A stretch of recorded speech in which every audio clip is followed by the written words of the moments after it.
satisfatório para nós, e Deus lá no céu tira fora, risca da agenda e coloca aquilo que Ele quer para nossas vidas. Sabe por que eu e você estamos de pé hoje? Nós estamos de pé hoje, não é porque nós somos fortes e nem bonzinhos para Deus, nós estamos porque a misericórdia dEle tem nos sustentado, nós estamos de pé porque o Senhor tem olhado para nós, e a palavra de Deus diz que Ele amou o mundo de tal maneira, que deu o seu Filho unigênito, para que todo aquele que nele crê não pereça, mas tenha uma vida eterna. Eu estou falando de amor, eu não estou falando daquele amor em superfície, eu estou falando de amor profundo, aquele Pai que olha lá do céu para nós, mesmo nós no lamaçal do pecado, mesmo nós tropeçando, Ele olha com um olhar de amor, e sabe o que Ele espera? Que nós olhamos para o céu e reconhecemos que tem um agasalho no céu, reconhecemos que tem umas asas lá no céu aberta, para nós entrar debaixo, que nós olhamos para o céu e reconhecemos que Ele vem cá e quebra o laço do diabo para nós continuar de pé. Ele quer que nós olhemos para Ele como o supremo, como o nosso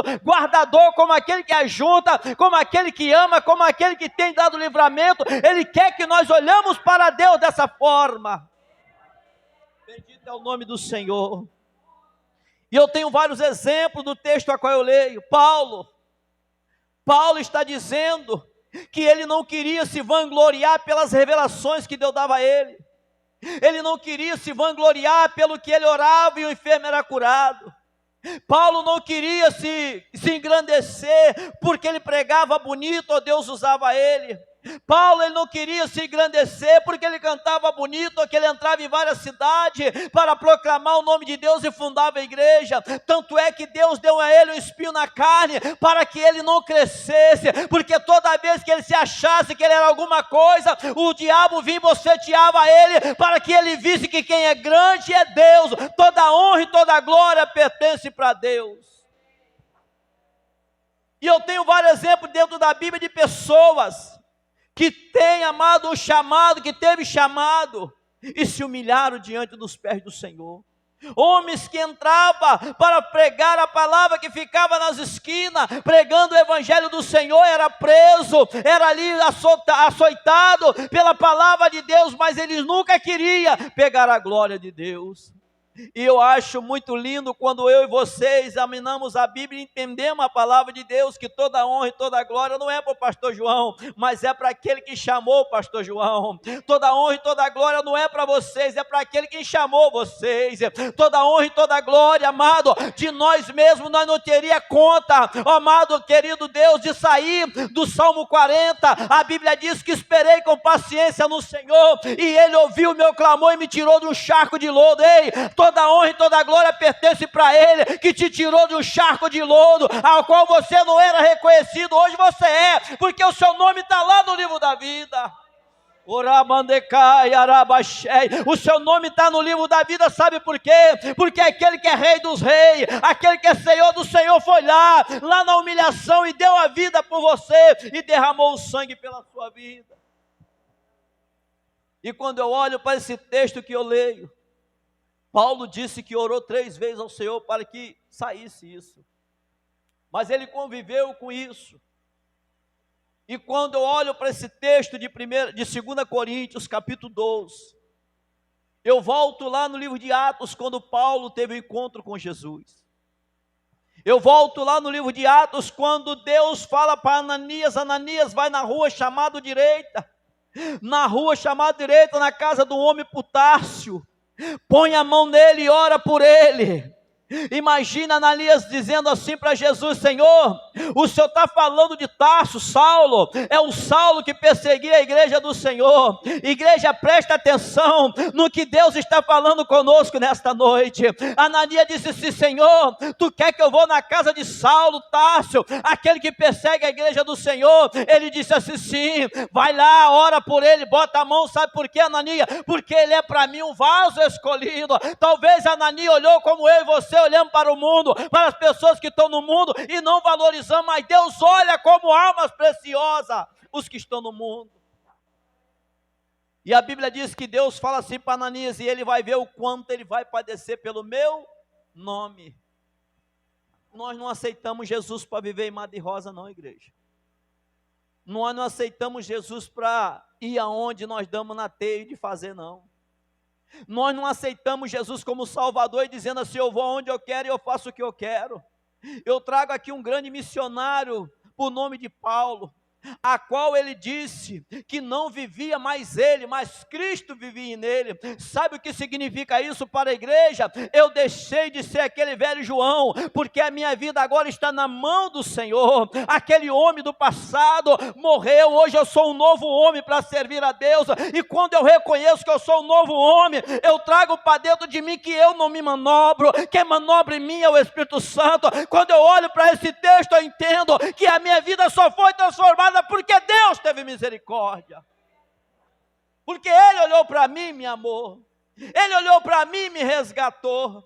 Talvez algumas pessoas olhavam para mim e para você e diziam assim: não, não vai dar, isso não importa para Deus, isso aí é apenas mais um que vai ficar aí no mundo perdido. E Deus olha lá do céu, que não pensa como o homem pensa, e disse: não, não vai ficar. Sabe por quê? Porque eu vou resgatar, é para mim um vaso escolhido, vai passar por luta, vai passar por prova, mas Jesus garantiu que estava junto conosco. Isso aqui é importante na nossa vida. Quando nós olhamos para o Senhor e batemos continência para Ele, dizendo: Tu és supremo, Tu és magnífico, Senhor dos senhores. Olha, João disse: Pai, que é necessário que o Senhor cresça e eu diminua, e é verdade, é necessário que eu diminua e que o Senhor cresça, porque essa igreja só vai vencer quando Deus estiver no centro dela. Quando eu reconhecer que nós somos pequenos, indefesos e frágeis, mas que nós temos um Deus no céu que é potente, nós temos um Deus no céu que é forte, nós temos um Deus no céu que é poderoso. Ele manda, Ele desmanda, Ele faz, Ele deixa de fazer, Ele desfaz, Ele mata, Ele faz viver, Ele bota a doença, Ele tira a doença, Ele faz o que Ele quer. Sabe por quê? Porque ninguém manda no Deus dessa igreja. Deus é o Deus dessa obra. Arai, sebe, acai. Espírito Santo do Senhor, louvado seja o nome do Senhor. Amado, entenda uma coisa. Eu trago no capítulo 12 de Atos, uma igreja orando pelo servo do Senhor que estava preso. E quando a Bíblia diz, amado, que aquele grupo soube que Pedro estava preso dentro de uma prisão, ele se reúne e começa a clamar para que as portas da cadeia sejam abertas. Igreja, ali está um tema muito importante que está ali. Alegremos quando me disseram: vamos à casa do Senhor. Sabe por quê? Na casa do Senhor tem refúgio, na casa do Senhor tem refrigério, na casa do Senhor tem cura, na casa do Senhor tem libertação, na casa do Senhor tem glória de Deus, a casa do Senhor tem transformação. Então o salmista diz: alegrei-me quando me disseram, vamos à casa do Senhor. Naquela época o povo estava ali num lugar, sabe por quê? Porque vivia um povo temente, com medo da credulidade do povo, da ruindade do povo, porque Filipe já tinha sido morto à espada, e o próximo que ia morrer era Pedro. Mas diz a palavra de Deus no capítulo 12 de Atos, que a igreja reuniu em oração, e a palavra de Deus diz que Deus na mesma hora começou a ouvir a oração daquela igreja, e Ele vai rompendo uma barreira, Ele vai rompendo outra barreira, e chega perto de Pedro. A Bíblia diz que as cadeias que estavam na mão e nos pés de Pedro caíram por terra, e ele disse assim: ei, levanta, me segue. Amado, eu não estou dizendo em uma porta só, tinha porta de ferro, de bronze, e Deus fez com que Pedro passasse. E tem uma coisa, ele não estava sozinho, tinha guarda vigiando Pedro. Mas sabe o que Deus fez? Pelo clamor da igreja, Deus foi lá e falou: Pedro, vamos para fora, vamos sair daqui, porque cadeia não é feito para crente. Sai daqui, Pedro, sai daqui, Pedro. E quando Deus vai tirando, quando Pedro chega do lado de fora, Pedro pega o rumo que vai para casa, onde o povo estava orando pela vida de Pedro. Sabe por quê, igreja? Porque o diabo tem preparado muitas cadeias aí para o povo. Eu não digo uma cadeia só material, eu digo tem pessoas presas por cadeia espiritual e não conseguem se livrar. São pessoas que não conseguem se livrar dessa cadeia espiritual.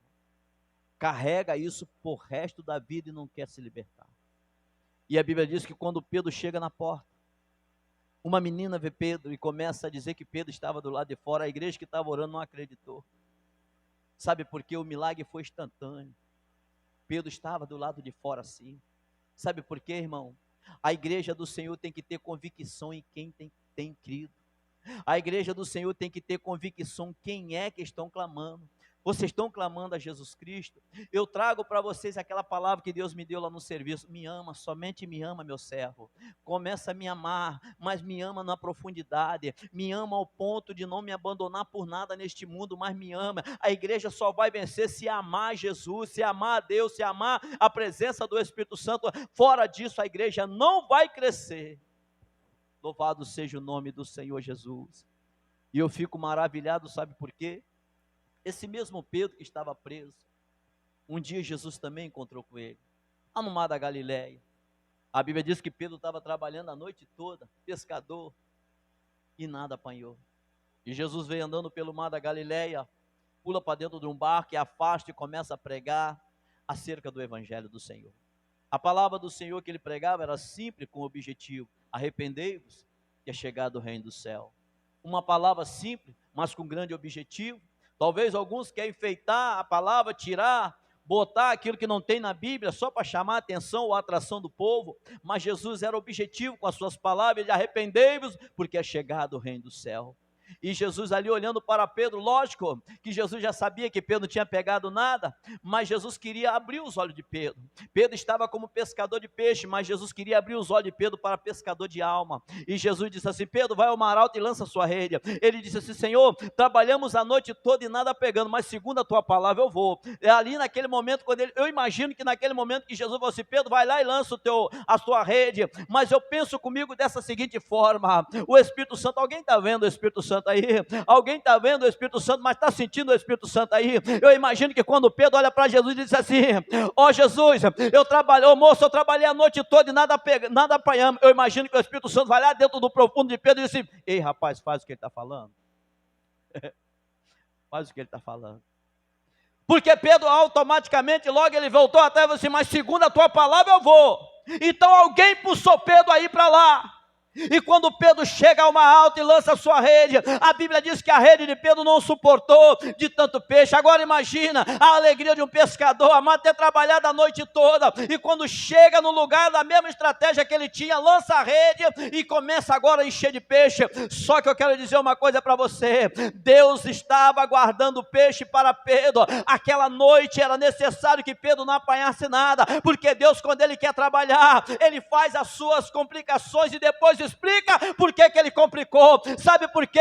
Assim que funciona Deus, amado, porque Deus queria falar assim: Pedro, tu agora não vai ser mais pescador de peixe, tu vai ser pescador de alma. Aquela milagre que Pedro viu lá na água, Pedro veio satisfeito para a praia, e quando chega na praia, Pedro olha para Jesus e diz assim: este homem é diferente, este homem tem poder. E quando Jesus convida Pedro, Pedro fica claro, a mente de Pedro clara. Jesus fala assim: Pedro, a partir de hoje, tu não é mais pescador de peixe, tu vai ser pescador de alma. E a Bíblia diz, amado, eu quero dizer para você nesta noite, foi tão forte a palavra que Jesus falou, que Pedro largou toda a rede e seguiu Jesus pelo caminho. Eita glória! O convite de Jesus é irrecusável. Rabacai. Deixa eu dizer uma coisa para essa igreja nesta noite: você não conhece o que tem amanhã, você não conhece o que vai se suceder daqui para frente, mas o meu Jesus que está aqui nesta noite sabe, Ele conhece. E sabe por que Ele te chama para examinar a Bíblia? Sabe por que Ele te convida para orar? Sabe por que Ele te convida para desviar do caminho errado? Sabe por que Ele te convida, amado, para vir para a igreja? É porque Ele sabe que amanhã tem algo reservado para você, e Ele quer que você acredite que Ele pode quebrar. Ele quer que você acredite que Ele pode te livrar, e quando você acredita, Ele vai lá e quebra, para você ficar feliz. Louvado seja o nome do Senhor Jesus. Não dá para recusar o chamado do Senhor. E quando Paulo se converte ao Senhor, Paulo começa agora a passar as dores de uma perseguição. Era fácil ele olhar e perseguir a igreja do Senhor, beleza, ele saía leso daquilo ali. Mas agora Deus inverteu a situação em Paulo. Paulo agora passa a ser perseguido pelo nome de Deus. Paulo agora passa a ser perseguido pelo nome de Jesus. Mas o importante nós frisar nessa mensagem, que Paulo não se engrandecia pela forma que ele era com Deus. Ele não queria se engrandecer pela forma que Deus usava ele. Entende isso?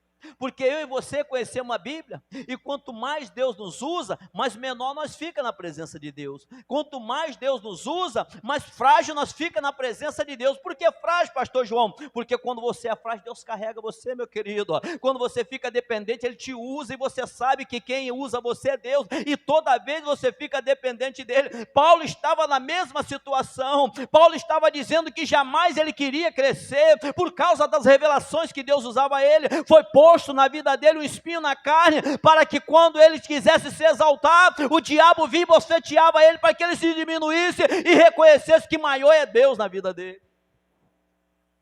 Então nós temos que aprender isso aí. Muitas das vezes nós perdemos os conceitos da palavra de Deus e queremos crescer porque pregamos alguns textos da Bíblia. Deixa eu te dizer, amado, uma coisa é você pregar na direção do Espírito Santo, outra coisa é você decorar a Bíblia.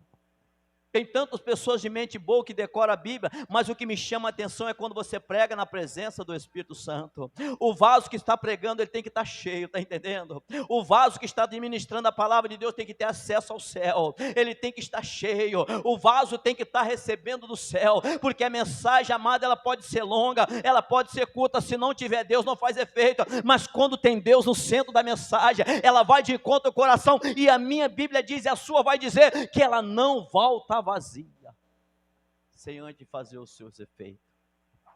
E eu começo a examinar essa palavra de Deus aqui, e eu imagino, porque eu estou no livro de 2 Coríntios, tem Colossenses, tem Filipenses, tem Colossenses, 1 Tessalonicenses, 2 Tessalonicenses, são praticamente, no livro de Filipenses capítulo 4, Paulo descreve uma surra, um sofrimento. Viu, amado? Por pregar a palavra de Deus, já está lá na frente. Isso que Deus falou com ele aqui, que eu vou ler aqui, isso foi cá no início. Paulo, eu imagino como ser humano, ele era muito perseguido, por levar o evangelho do Senhor, amado.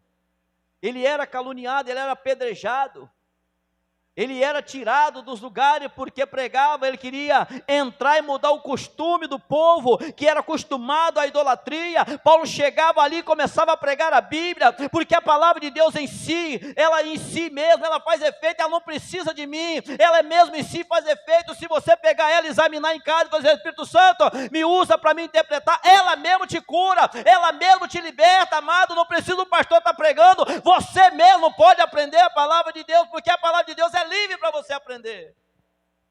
Você só tem que dar credibilidade ao Espírito Santo de te ensinar, para você aprender como conhecer texto da Bíblia, e como é que Deus quer que a sua vida seja.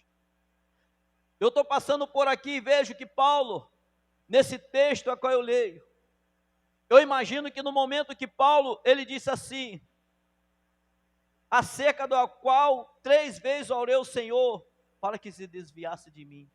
E não era pouca luta que ele tinha, não era pouca provação, ou o espinho da carne que ele tinha, fazia com que ele carregava um grande sofrimento, ou talvez parasse, talvez se ele olhava assim, não dá, é muita luta, é muita perseguição, é abandono das pessoas, os lugares que eu chego, alguns me aceitam, outros não, era muita coisa. E talvez ele era como eu e você, talvez passou pela mente de Paulo, e talvez ele pensasse, Senhor, é muita prova. Sim, você só vai ser aprovado se você passar na prova. Você não vai ser aprovado se não tiver prova. Ninguém vence uma batalha se não entrar na peleja. Ninguém vence uma luta se não lutar. Então na vida do cristão é a mesma coisa. Você só vai passar da prova se você entrar na prova. E muitas das vezes, amado, a prova vem sobre nós que nós não estávamos esperando, nós não chamamos, mas é necessário que passamos por uma prova para mostrar a grandeza de Deus na nossa vida. É necessário que nós passamos por luta para mostrar a grandeza de Deus na nossa vida. O diabo, ele não desiste, ele sempre está investindo para que nós caímos da presença de Deus, mas Deus também investe para que nós continuemos de pé. Então, por isso que nós temos que olhar para a palavra de Deus e dar credibilidade ao Deus que nos chamou e escolheu. Talvez se nós olhássemos hoje para o texto lá de Apocalipse, quando João chega no primeiro texto de Apocalipse, A Bíblia diz que João relata, eu, João, vos saúdo com a graça de paz do nosso Senhor e Salvador Jesus Cristo. E ele diz que foi conduzido à ilha de Pátimo para ser preso, perseguido pela palavra de Deus. Está entendendo como é que funciona a obra de Deus? Hoje todo mundo quer servir a Deus, mas do seu jeito. Mas se entrar dentro da Bíblia, eles vão dizer que o pastor João está doido, está enlouquecendo. Mas quem é que quer servir a Deus e quem é que quer morar no céu, que não tem que cumprir essa palavra? Onde está escrito que Deus só escreveu para você ler e guardar? Isso é para você carregar no peito, no coração e praticar a palavra de Deus, porque João, ele escreve lá no livro de Apocalipse, capítulo 1, ele estava na ilha de Pátimo, preso pela palavra de Deus, ele escreve. Agora eu penso comigo assim, talvez João chegou o momento de dizer assim, Senhor, eu estou aqui sozinho, eu estou aqui nessa ilha preso por causa do seu evangelho. Talvez, como muitos crentes, vai dizer, Senhor, parece que o Senhor não está me ouvindo, parece que o Senhor não vai dar minha resposta daquilo que eu estou precisando. Agora imagine Deus chegando para João e assim, João, olha só, aí Deus carrega João o Espírito e diz assim, João, escreve tudo o que eu vou te dizer, mas escreve tudo mesmo. Olha só, irmão, João estava na ilha de Pátimo preso e de dentro da cadeia Deus usa ele para escrever 7 cartas para 7 igrejas da Ásia. Então ele não estava esquecido. Há um Deus que não esquece de ninguém. Você pode ser esquecido pela humanidade, é normal. Mas por Deus, você nunca vai ser esquecido. Há um Senhor no céu que te ama. Há um Senhor no céu que tem amor profundo por você. E talvez você pode pensar que você está esquecido, é porque você não despertou ainda. Tem um Senhor no céu que não dorme. Ele está sempre em vigilância para te guardar e te livrar. E foi isso que aconteceu na vida de João. Ele escreve as cartas, viu para 7 igrejas da Ásia. E tem uma coisa, Deus estava dizendo para João e revelando o profundo dos erros que estavam nas igrejas. Pensa bem uma coisa, já vou terminar, mas eu quero dizer outra situação. Meu Deus do céu, José, amado, ele entrou numa situação por causa dos sonhos que ele tinha com Deus. Ele entrou numa situação por causa de inveja, sabe o que é isso? E pensa bem, amado, primeiro ele foi vendido primeiro eles queriam matar ele dentro de uma cisterna, deixar morrer com fome e sede. Segundo, tiraram da cisterna e vendem para o Egito. Ele não sabia, irmão, ele não estava sabendo, olha só. Sabe, amado, quando eles deixaram ele dentro da cisterna, pronto. Eu até entendo dentro da Bíblia que foi assim, pronto, o sonho não vai se concretizar, porque está dentro da cisterna e não é ali que Deus vai honrar ele. Mas Deus, amado, não deixa o seu servo confundido, sabe como é que é? Deus é Deus, amado. Deus é Deus, sabe por quê que Deus é Deus, amado? Deus, quando ele tem que trabalhar, tem que sair da frente do diabo, senão ele atropela, porque a sua bênção vai chegar, o seu caminho você vai trilhar. Então por isso que eu entendo dentro desse texto, que quando eles empurram José dentro da prisão, dentro da cisterna, José fica lá gritando pelos seus irmãos, alguém teve uma ideia, não, vou vender lá para o Egito, não sabendo eles que estava pagando uma passagem para o sonho se concretizar de José. É por isso que eu digo, amado, que o nosso Senhor nunca perde nem deixa ninguém confundido. Ele não é Deus de confusão, a não ser Deus de paz. Agora eu entendo uma coisa, quando a mulher de Potifar queria atacar José, José vai preso pelo algo que ele não cometeu, e quando ele chega dentro da prisão, eu imagino que José deve ter olhado para o céu e dizendo assim, Senhor, o Senhor me deu 2 sonhos, e até aqui não concretizou nenhum dos 2, será que o Senhor me esqueceu? Agora pensa só no céu, Deus olhando para José, e diz, José, tu não sabe que eu estou preparando para você, aquilo que eu falo não cai por terra, oh meu Deus do céu, aquilo que eu falo não volta atrás. Sabe por quê, José? Sem você esperar, eu vou te tirar daqui, mas vou te tirar para um lugar melhor, José. Oh, aleluia. É por isso, amado, que vale a pena nós acreditarmos nesse Deus. É por isso que vale a pena nós ter carinho por esse Deus, amor por esse Deus. Não há ninguém que atrapalhe o agir de Deus na sua vida, esqueça. Ninguém, amado, quando Deus vai te abençoar, a única pessoa que pode atrapalhar a bênção de Deus na sua vida é você mesmo. Porque se José amasse, botasse os pés pela mão, se José talvez fizesse o contrário daquilo que Deus tinha proposto no coração dele, talvez não estava o nome dele escrito aqui como vencedor e governador. Mas José permaneceu na sua sinceridade com Deus. Deixa eu te dizer uma coisa. José estava apropriado daquela hora na situação para falar assim, Senhor, não quero mais que concretize esse sonho, esquece esse negócio de sonho, já sofri demais, estou sendo escravo, vim de um lugar de liberdade, agora estou sendo escravo, acaba com isso. José manteve a integridade dele com Deus. José permaneceu fiel com Deus, é isso que é bacana. É por isso que quando muitas das vezes você fala assim, Senhor, aquilo que o Senhor me prometeu não está se cumprindo, é porque você saiu fora dos meus planos, não é que eu não quis concretizar, é porque você desviou dos meus planos. Amado, deixa eu te dizer uma coisa, quando o Senhor promete algo para nós, Ele está dizendo assim, eu estou prometendo, mas você tem que continuar comigo. Porque aonde você está, eu tenho que estar também para te guardar. Você não pode olhar para trás, você não pode desviar dos maus caminhos. Então você tem que deixar eu te guiar nessa terra, porque aí sim as bênçãos vão se concretizar. E quando José menos espera, eu estou adiantando porque os irmãos conhecem a história do copeiro e o padeiro, né, que José decifrou o sonho. Mas de repente chega lá um carcereiro na porta de José e fala assim, José, vem para cá, rapaz. Vai tomar um banho, nós vamos cortar seus cabelos. Viu? Porque você vai se apresentar na presença lá do rei. Pensa. Quando José chega perto do rei, José olha para ele olha para José e fala assim, José, eu quero contar um sonho. E quando ele conta aquele sonho, pelo poder que há no nome do Senhor Jesus na vida de José, José consegue decifrar o sonho. Agora, o que eu acho mais interessante é quando ele olha para todos os seus servidores, e José disse assim, mas você tem que levantar alguém para tomar conta disso aí, porque os 7 anos de fartura tem que economizar, para quando chegar os 7 anos de escassez, ter para como você comer e vender. Agora imagine só uma coisa, alguém olhou, amado, quando José falou isso, eu imagino que ele olhou toda a sua reta, ele olhou todo o seu lado, eu imagino que dentro de si ele falou assim, mas quem é que eu vou levantar? Quem é que eu vou levantar para ser governador do Egito? Quem é que eu vou levantar? Aí começa agora, eu imagino que o Espírito Santo deu até uma ajuda para abrir os olhos daquele faraó, e diz assim, está aí ó, na sua frente aí, aquele que foi escolhido para comandar e ser governador do Egito.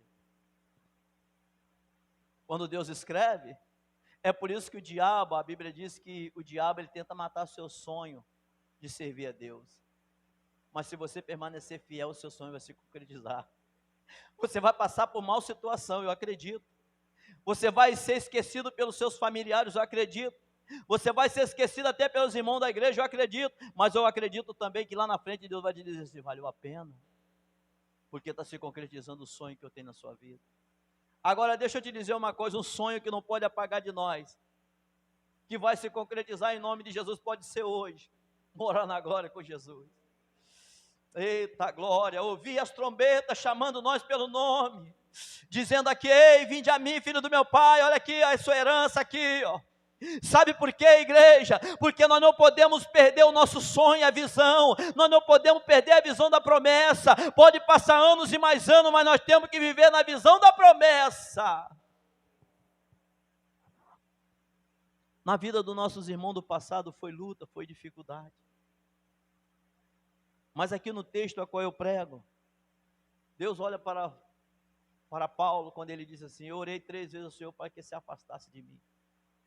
E Deus olha para Paulo e diz assim, e disse-me, a minha graça te basta. A minha graça te basta porque o meu poder se aperfeiçoa na sua fraqueza. E de boa vontade, pois, me gloriarei nas minhas fraquezas, para que em mim habita o poder de Cristo. Pensa. Eu quero que você guarde essa palavra dentro do seu coração, Deus olhando para você e dizendo assim, ei, a minha graça te basta. Senhor, mas eu estou fraco, sim, mas o meu poder se aperfeiçoa na sua fraqueza. Nós não conseguimos vencer se o Senhor não estiver no centro da batalha. Nós não conseguimos vencer se o Senhor não estiver na frente da batalha. Se o Senhor não estiver na frente da batalha, nós perdemos a batalha. Mas se o Senhor estiver na frente, nós ganhamos a batalha. Então Paulo, como eu e você, nós não chegamos aos pés do que Paulo passou. Mas nós também não sabemos o que nos espera daqui para frente. Mas de uma coisa nós temos que ter certeza, que o Senhor, a graça do Senhor nos sustenta. O poder do Senhor se aperfeiçoa na nossa fraqueza. Lembra quando você falou, eu estou fraco, pastor? eu estou fraco para isso, eu estou fraco para orar, eu estou fraco para ler, eu estou fraco para consagrar. Aí Deus falou assim, mas o meu poder se aperfeiçoa na sua fraqueza. Então fica forte nesta noite para orar. Fica forte nessa noite para ler a Bíblia. Fica forte nessa noite para madrugar. Fica forte nessa noite para consagrar. Fica forte nesta noite para cultuar a Deus. Fica forte nessa noite para visitar os irmãos e orar pelas fazer as campanhas nos lares. Fica forte nessa noite para ficar de pé, para aguardar a volta do Senhor Jesus. Fica forte, quem está falando isso é Deus, amado. Aquele que promete cumpre aquilo que prometeu. Louvado seja o nome do Senhor. Assim como aconteceu na vida de Paulo, o poder de Deus na vida de Paulo vai acontecer na nossa também. Nós só temos que dar liberdade para o Espírito Santo trabalhar dentro de nós. A igreja do Senhor tem que caminhar dessa forma, com a presença do Espírito Santo. Nós sabemos que nós podemos defender o Evangelho do Senhor, podemos, mas a batalha quem ganha é Deus. Quem ganha a batalha é Deus. Nós não temos arma aqui na terra suficiente para lutar, mas Deus é aquele que é a nossa força. O Senhor é aquele que está na frente da batalha para fazer essa igreja vencer. Então essa igreja vai triunfar, porque ela é de Jesus Cristo. Amém? Então que Deus continue abençoando a vida dos irmãos, né, a vida da igreja. Que Deus continue aí dando força aos irmãos para buscar o Senhor a cada dia. E aprender o que é certo, né? Aprender o que é correto, irmão. Nós não podemos ir pela cabeça de ninguém. Vamos fazer aquilo que Deus determina para o nosso coração.